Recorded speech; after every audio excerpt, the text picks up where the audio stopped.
2 minggu yang lalu kebetulan menyempatkan datang ke sebuah wilayah di Maluku Utara, tepatnya di Pulau Halmahera. Melihat banyak perubahan di sana, di mana terakhir kali ke sana mungkin lebih dari 10 tahun yang lalu, saya cukup surprise. Sekarang, ketika ke wilayah Lelylef, mendadak wilayah tersebut menjadi kota tambang dan pemrosesan nikel yang luar biasa sibuknya. Dengan wajah manusianya, semuanya beda dengan manusia lokal yang saya lihat 10 tahun yang lalu di wilayah yang sama. Ada banyak perusahaan dan mata saya fokus ke satu saja. Daripada fokus ke 4 perusahaan Tiongkok bikin sakit hati, mending atu aja, Tingsan Holding. Dalam 1 tahun diperkirakan lebih dari 800.000 ton nikel keluar dari pelabuhan pribadi milik perusahaan Tiongkok Tingsan Holding. Isi kepala seorang bosman yang bodoh ini langsung menghitung. Kalau harga nikel 1 ton $23.000, bulan Maret kemarin bahkan sampai $50.000 per tonnya. Wis, kita asumsi $23.000 saja per ton. Tingsan itu mengirim NPI atau nickel pig iron dengan kadar 12% nikel. Maka rumus sederhananya adalah 800.000 ton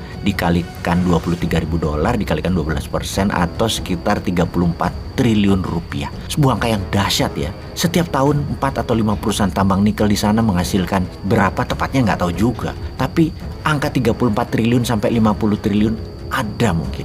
Dan mungkin lebih penjualan nikelnya. Yang miris, dalam 3 tahun terakhir kirain di sana dengan uang beredar 50 triliunan setahun membuat rakyat di wilayah tambang sana jadi makmur. Misalnya ada rumah sakit besar, ada mall, ada pembangunan perumahan yang dahsyat banyaknya. Ternyata sama, masih gitu-gitu aja. Nggak ada perubahan masyarakatnya. Oh lupa, duitnya yang 34-50 triliun rupiah itu kan pemiliknya bukan orang Indonesia. Pemiliknya asing, pegawainya asing. Cuman kontraktor aja orang luar yang mungkin hanya 1%-an dari capex sekali ongkosnya. Sisanya ya bukan di Lelylef cuannya. Kan kebijakan yang harus didukung adalah foreign investment. Ya, begini jadinya, jangan harap ada perubahan di Lelylef. Lihat aja nanti 10 tahun lagi ketika sumber nikelnya habis. Kosong itu wilayah, jadi gersang tandus, tetap miskin. Jangan-jangan di bawah 10 tahun udah habis. Dilihat dari cara nambangnya yang geragas dan brutal itu. Main buang, numpuk sana, numpuk sini sisa tambang. Alat berat masuk gaspol, nggak pakai strategi tambang yang sehat. Gerakannya kayak ngejar target, aji mumpung, sikat. Alat pabriknya pun rasanya bekas. Sehingga nanti kalau nikelnya sudah habis ya tinggal besi tua, ya tinggalin aja. Hebat ya mereka itu, hebat sekali mereka. Terus cara memajaknya bagaimana ya? Ini negara untung apa enggak ya Indonesia ini? Jangan-jangan nggak jelas juga hasil pajaknya. Orang nggak ada pejabat penting negara kok di sana. Bahkan kontraktor mengeluarkan alat berat dari kapal Tiongkok tanpa surat, tanpa bea cukai. Karena pelabuhan laut itu milik Tingsan langsung. Hanya pakai kunci kontak starter, greng, keluar aja tuh alat berat dari Tiongkok langsung dipakai.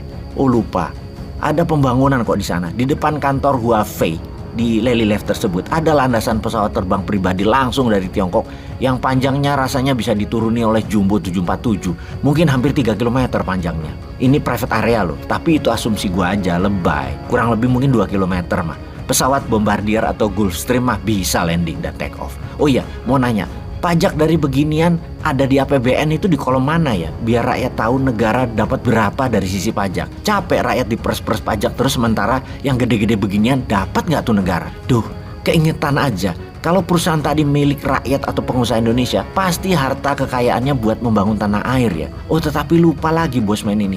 Kan didoktrin orang Indonesia tuh nggak punya duit, nggak punya modal. Jadi kalau membangun harus pakai hutang. Dan nggak bakal nambang nikel itu pengusaha Indonesia. Lah hutang kok berani, printing money kok nggak berani sih bos. Kan ada underlying proyeknya. Ya nikel pig iron itu dan tambang nikel. Bagaimana sih mikirnya? Ya print aja kasih pengusaha lokal.